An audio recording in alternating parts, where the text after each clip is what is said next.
All right, calculus students, Ms. Deere back on the mic here, deriving our equation for curvature. So we know that the unit tangent vector is r prime over the magnitude of r prime. We also know that the magnitude of r prime is ds dt. So this is r prime over ds dt. Multiplying that through, we get r prime of t equals ds dt times t. So if we now find r double prime, we have a product, so we get to use the product rule. We get the second times the derivative of the first. The derivative of ds dt is d squared s over dt squared, plus the first times the derivative of the second, which is t prime.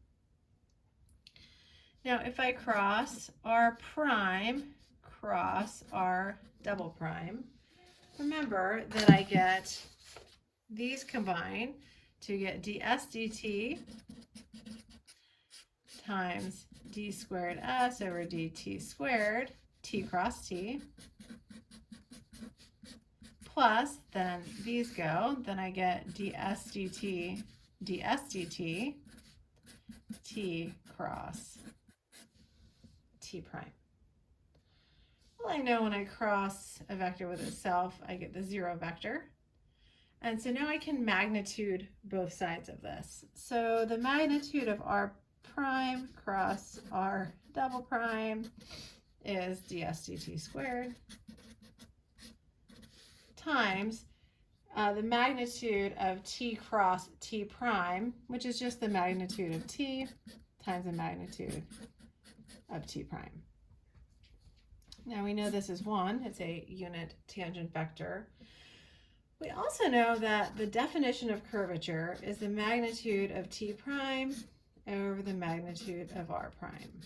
So just solving for magnitude of t prime here, magnitude of t prime is k times the magnitude of r prime, which we'll sub in right here.